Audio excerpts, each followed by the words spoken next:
The Minister of Agriculture, John Steenhuisen, has said that his primary focus is on the farmers and agricultural stakeholders who have chosen to stay and build South Africa's farming future, distancing himself from recent controversies surrounding immigration. Speaking at the 2025 Nampo Harvest Day, Africa's largest agricultural showcase currently underway in Bothaville, Steenhuisen addressed the recent departure of 49 South Africans to the United States, many citing safety and political concerns. Speaking on News from Africa in an interview, he said people are entitled to make their own life choices, but personally, I believe they've made a mistake. As a Minister of Agriculture, my focus is on those who, like me, have chosen to stay here and make a difference. They'll get my full attention, focus and support. The minister's comments come amid a critical engagement with farmers and industry leaders who continue to raise concerns over rampant rural crime,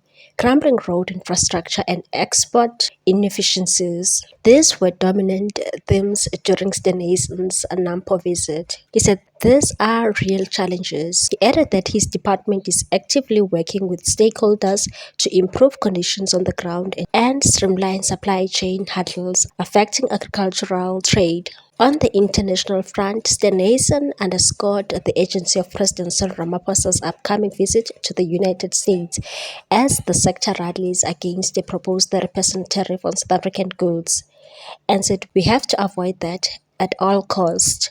Such a tariff would make our agricultural exports completely unaffordable and uncompetitive in the US market. He also urged the president to counter what he described as harmful misconceptions about South Africa abroad, and said there is no genocide in South Africa, and despite the noise, there has not been a single instance of land expropriation without compensation. Responding to continued fears over land reforms, Steenhuisen reiterated the government's commitment to constitutional protections under Section 25, which guarantees the right to property ownership and due process. He said there's no intention at any level of government that I've seen to embark on a Zimbabwe-style mass land grab. Though he considered that the current expropriation bill includes provisions he described as clumsy and ill-considered. Looking ahead to next week's national budget, Steenhuisen said he is incredibly comfortable with the proposed allocation to his department, praising Finance Minister Enoch Godongwana's approach in a constrained fiscal environment. And said, of course, no minister ever thinks they have enough money, but I think Minister Godongwana has done a really effective balancing act. He reaffirmed agriculture's strategic importance, saying the government is committed to giving the sector the stability it needs to thrive, and said we want to provide as much certainty as possible so that our farmers can focus on what they do best: growing food, feeding the nation, empowering our exports. Godongwana is scheduled to table the budget on Wednesday, May 21. On the other hand, an Afrikaner man who is part of the 49 people who went over to the US as refugees has spoken out about how devastating it was to leave behind his 5-bedroom home and other possessions while fleeing from racial persecution in South Africa. Speaking to the BCC, Charles Kleinhaus told the media outlet that he did not go over to the US for fun, but rather he had no choice in the matter.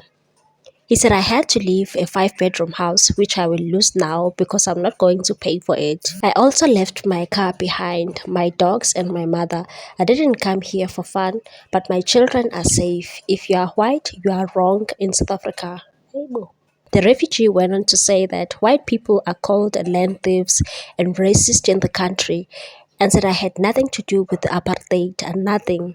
Kleinhaus, however, enjoyed being welcomed by the Donald Trump administration and said that everyone who agreed to go to the US will have to start over as they have left their wealth here in the country. Refugees gain lawful US entry and immediate work permission via a Form 1294 arrival or departure record and an employment authorization document. The Office of Refugee Resettlement will provide the Afrikaners with initial housing, job placement, and school enrollment support through resettlement agencies. Eligible refugees access refugee cash assistance and refugee medical assistance for up to 4 months, covering basic needs like food and health care. Federal benefits like Medicaid and Supplemental Nutrition Assistance Program (SNAP) may also apply.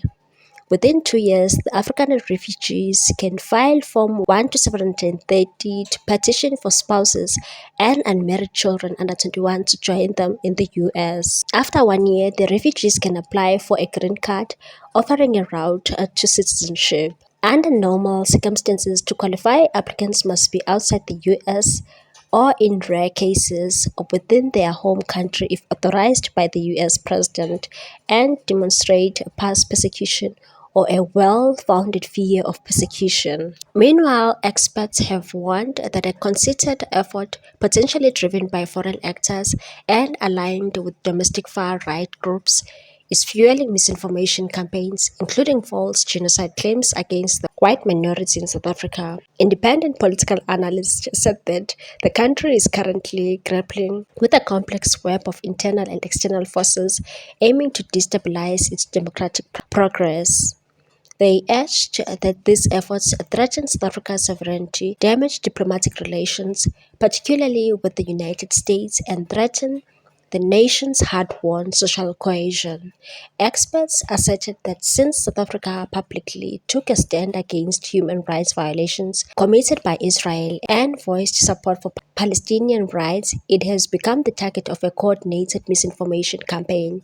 This campaign seeks to distort South Africa's foreign policy, casting it as a rogue state aligned with evil nations such as Iran and China, and accusing it of a domestic racism and exploitation policies. Prominent South African-born billionaires, some with ties to President Donald Trump's circles, are believed to be involved in orchestrating smear campaigns. This narrative have gained traction in the US, leading to diplomatic repercussions, such as the US government's decision to boycott South Africa's role as G20 chair in 2025, a move seen by analysts as a form of cold sanctioning linked to South Africa's foreign policy stance.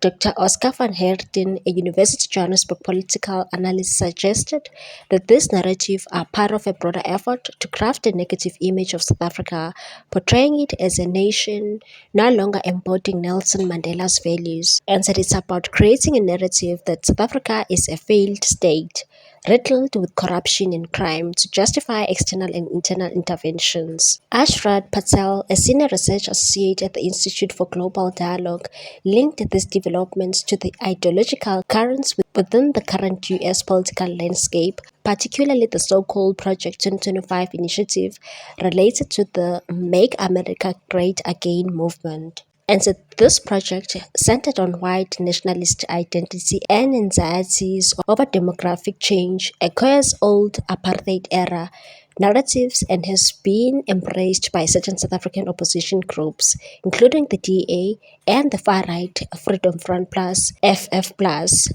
The narrative of white victimhood and minority rights in South Africa is being exploited to rally support for these groups in the US, framing South Africa's policies like land reform and affirmative action as anti-white and anti-constitutional. These narratives are then used to justify lobbying efforts and influence US policy, including the potential undermining of trade agreements like the African Growth and Opportunity Act (AGOA). Patel argued that the influence of South Africa's domestic political landscape is significant, and that the inclusion of the DA and FF Plus in the government has provided a platform for these narratives, which are framed as protecting minority rights but are often rooted in racialized perceptions. The lobbying efforts by AfroForum, a prominent far-right organization, and other interest groups have intensified within South Africa and the United States. Meanwhile, the US claims regarding the alleged genocide against white farmers have become a flashpoint. What's your take on this one, people? Thanks for watching. Please subscribe for more news.